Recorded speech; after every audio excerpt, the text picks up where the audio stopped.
A very warm and hearty evening to respected principal, teachers, honorable guests, seniors, juniors, and my dear fellow mates. Continuing the tradition of celebrating the languages of the world, today we, Dhwani Pandya and Shivansh Anil Dikshit of third year are here to take you all to another captivating journey of languages. Language is the most powerful way to preserve, develop and express culture and to promote it all across the world. The main purpose behind celebrating this day is to promote the awareness of the language and the cultural diversity all across the world.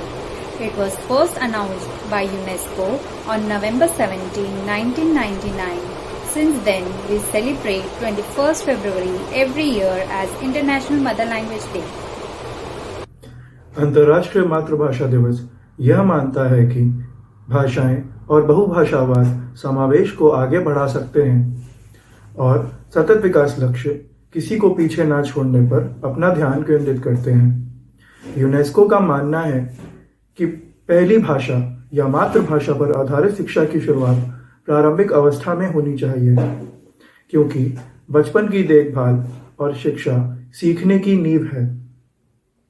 इस वर्ष का आयोजन नीति निर्माताओं, शिक्षकों, माता पिताओं, परिवारों से कोविड-19 के संदर्भ में शिक्षा की बहाली को आगे बढ़ाने के लिए, बहुभाषी शिक्षा और शिक्षा में शामिल करने के लिए अपनी प्रतिबद्धता को बढ़ाने का आह्वान है।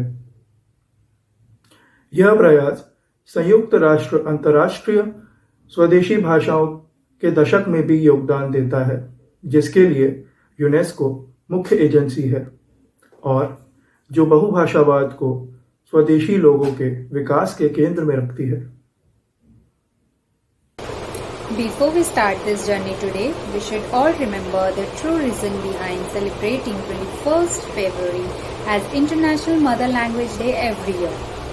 This date represents the day of 21st February of the year 1952, when 4 young students were killed in Dhaka, the capital of Bangladesh, because of Bengali and Urdu language controversy. Because of this unfortunate incident, International Mother Language Day is celebrated all over the world while it is a public holiday in Bangladesh. सन 1947 में हिंदुस्तान के विभाजन के समय बंगाल प्रांत को 2 भागों में विभाजित किया गया था और इसके पूर्वी भाग को पूर्वी बंगाल के रूप में जाना गया और पश्चिमी हिस्सा भारत में ही रहा। लेकिन अब पूर्वी बंगाल को पूर्वी पाकिस्तान कहा जाने लगा। सन 1948 में पाकिस्तानी सरकार ने राष्ट्रभाषा के रूप में उर्दू की घोषणा की, जिससे पूर्वी पाकिस्तान के बहुमत बलों के बीच विरोध प्रदर्शन हुआ।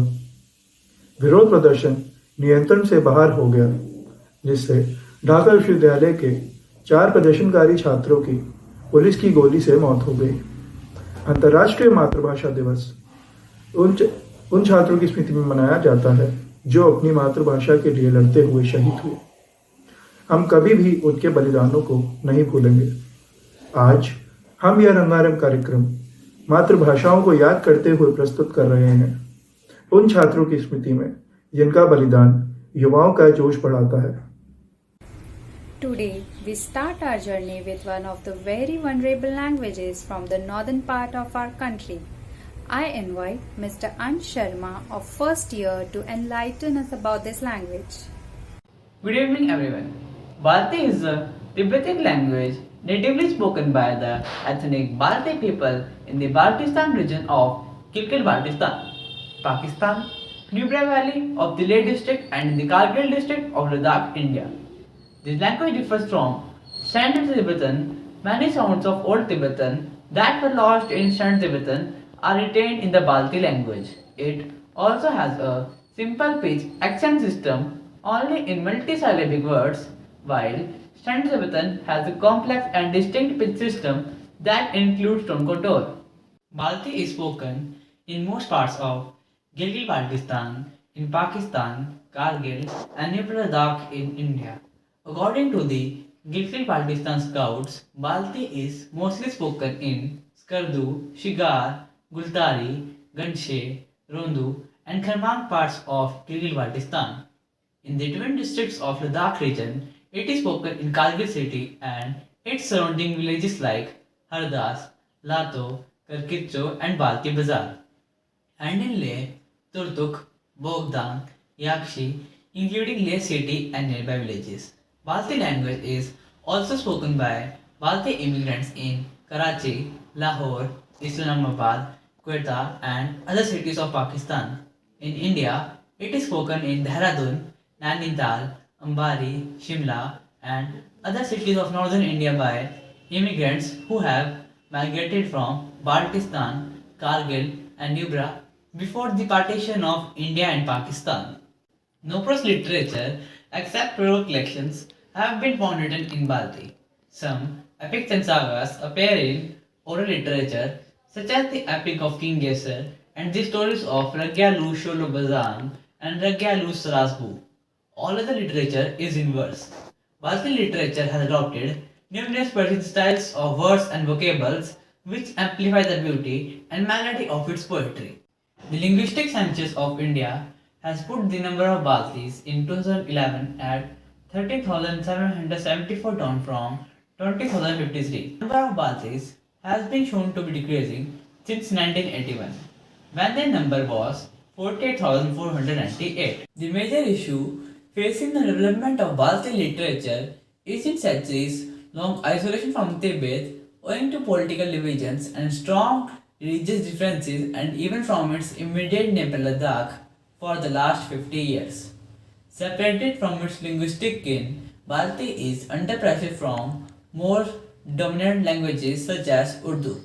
This is compounded by the lack of a suitable means of transcribing the language following the abandonment of its original Tibetan script.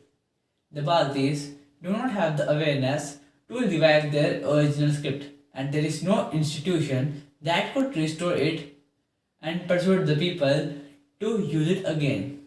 Even if the script is revived, it would need modification to express certain Urdu phonemes that occur in common loanwords within Balti. Mr. Ansh Sharma for sharing such valuable information with us.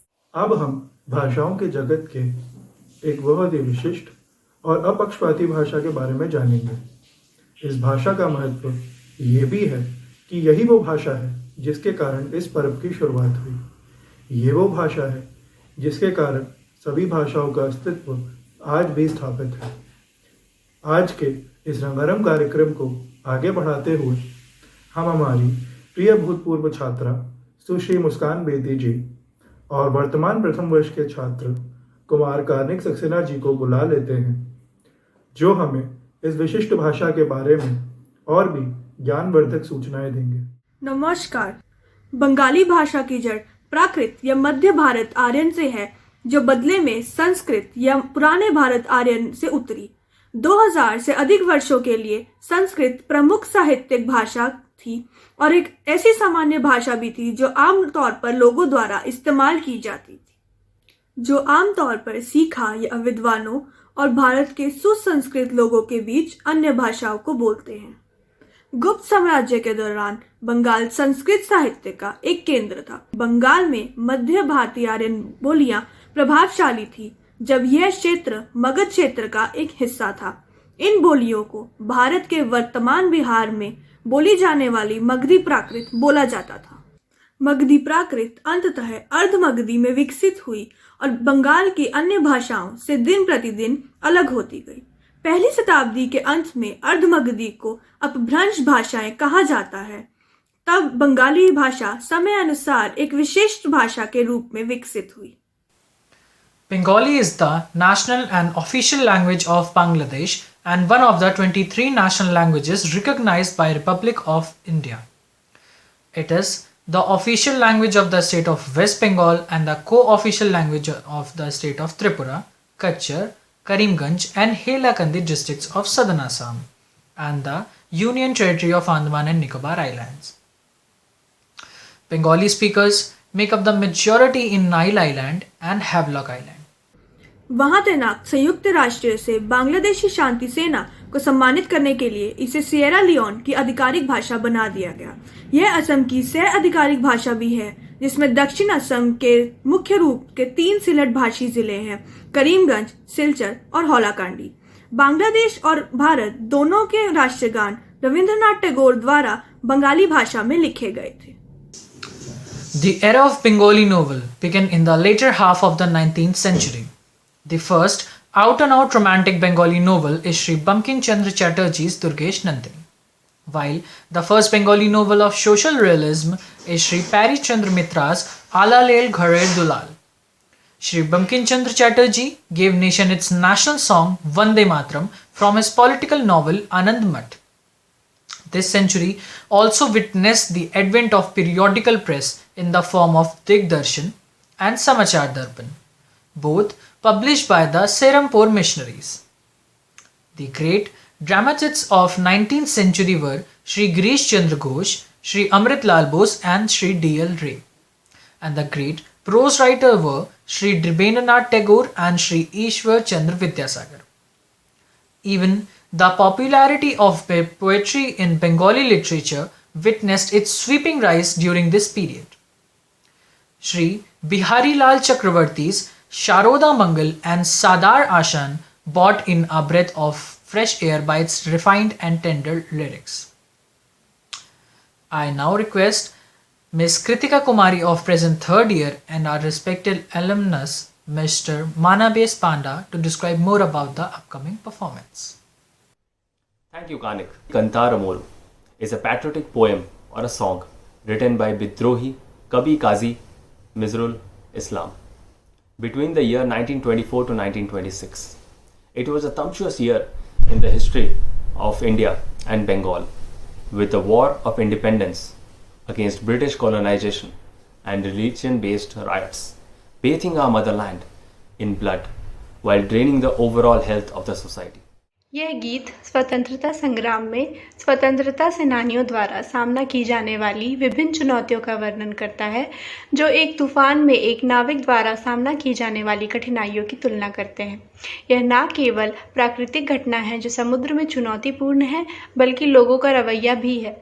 एक नाविक को सभी बाधाओं को दूर करने के लिए मानवीय व्यवहार और स्वार्थ का सामना करना पड़ता है और सभी यात्रियों की सुरक्षा सुनिश्चित करके तूफान से जूझते हुए अपने जहाज को पार कराना पड़ता है। Similarly, the nation requires all her children to work and fight together towards the goal of independence, forgetting any sort of selfishness and giving equal rights to the so long deprived sections of society. Falling prey to our inner souls, or best described as evils, will fail the sacrifices made by the freedom fighters, and we will lose the battle of creating a better future.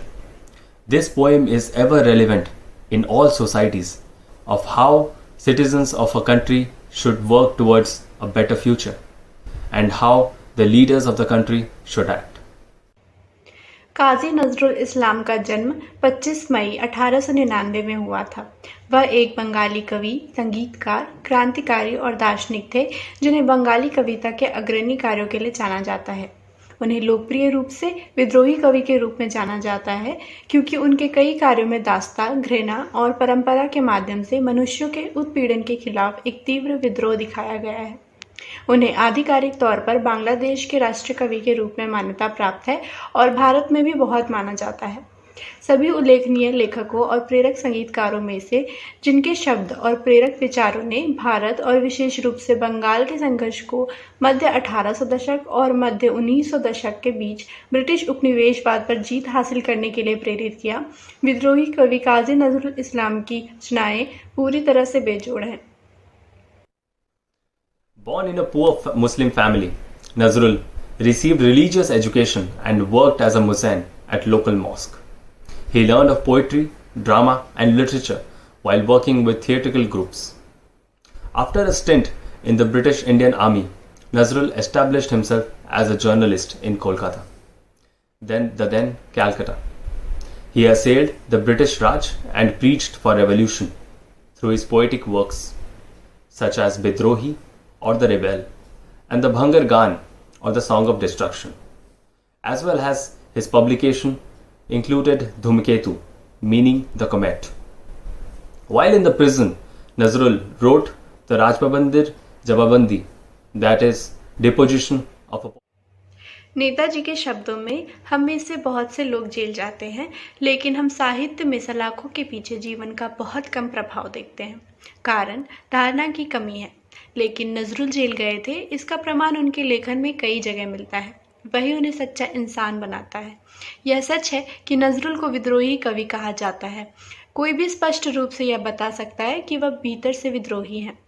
जब हम युद्ध में जाते हैं तो नजरुल के युद्ध गीत वहाँ भी गाए जाते हैं। जब हम जेल जाएंगे तो वहाँ भी हम उनके गीत गाएंगे। अब प्रथम वर्ष की छात्रा कुमारी अनुसुवा सेन इस प्रेरणादायक कविता का नृत्य रूप प्रदर्शन करेंगी।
बहुत बहुत शुक्रिया मुस्कान जी, कार्निक, कृतिका, मनाबेश जी, आपके इस शिक्षाप्रद व्याख्यान के लिए। अनुसुआ, आपके उत्साहवर्धक नृत्य प्रदर्शन के लिए। अब मैं हमारे आदरणीय प्रधानाचार्य श्रीमान अर्गा चक्रवर्ती जी से आग्रह करूंगा कि वे अपने जीवन से जुड़े अनुभवों और अपने प्रेरणा संबंधी विचारों से हमारा मार्ग प्रदर्शन करें। Namaskar. I am happy to learn that the Social Welfare Committee of our institute have been organizing various awareness and voluntary activities throughout the year. Like the tree plantation, for example, World Soil Day, Animal Welfare Day, book donation, World Peace Day, and so on and so forth. I wish all the best for your celebration of International Mother Language Day on 21st of February. It is like that of every year you keep on doing it. Also, I wish to thank all members of the Social Welfare Committee under the leadership of Madam Rukmini for all their efforts. Thank you. Namaskar. Thank you so much, sir. Your speech does not only guide us but also motivate us to perform better. Moving further, we would like to call Ms. Ruth Kagan-Gill. As Manx Language Development Officer, Ms. Ruth Kagan-Gill works to promote and support the Manx language within the community as well as supporting the delivery of the Manx language strategy. At present, Manx Language Development Officer is also responsible for developing and delivering language courses, classes, conversation groups and projects as well as promoting Manx through social and traditional media. Ms. Ruth holds a BA in Music and a PGCE from the University of Cambridge. She has a wide breadth of teaching experience from one-to-one tutoring classes and workshops through to large-scale lectures and has taught music and Manx to a wide range of age groups. An active performer, Ms. Ruth has released 2 solo albums of Manx Gaelic songs to critical acclaim and has brought Manx language and music worldwide audiences through tours, festivals and appearances in national and international media. She is also a part of an inter-Gaelic vocal project in Changa in Chania, which celebrates the linguistic and musical links between the Isles of Man, Scotland and Ireland. On Ireland, Ms. Gill is an active part of Manx language and music community, singing with the Manx Gaelic choir, Kajam Kujag and vocal ensembles, Dolly's concert and helping support in Craniac Interceltic festivals and the Desk Manx Folk Awards. Ms. Ruth took up as the position of Manx Language Development Officer in September 2020. Le mai Vushmanen. Hello from the Isle of Man. As Felch Eru, welcome. Miss Ruth, I'm Ruth and I'm a Manx singer and speaker from the Isle of Man. I'm delighted to introduce this song, Iri na Grania, meaning sunrise, in celebration of International Mother Language Day 2022. It's an honour to help the Institute of Hotel Management, Gurdaspur, and I hope you enjoy their rendition of Iri na Grania. The Manx language is indigenous to the Isle of Man, and its very structure holds the story of our island. Although it is relatively small in terms of its numbers of speakers, its impact on worldwide efforts to protect and promote endangered languages is huge. Manx has a phoenix-like story, rising from the ashes. As a result of brilliant grassroots work for over a century, together with targeted Isle of Man government support, the Manx language is now available for all ages to enjoy. You'll hear it spoken in nurseries, in schools, in Manx classes and in the wider community. Thanks to technological advancements as well, the Manx language family extends all around the world. Manx Gaelic is one of the island's most important cultural assets, and it's something in which I and so many others take great pride. Gaushu Solije. Enjoy. Thank you so much, Ms. Gill, for your support and guidance and also sparing some time from your busy schedule being in a different time zone.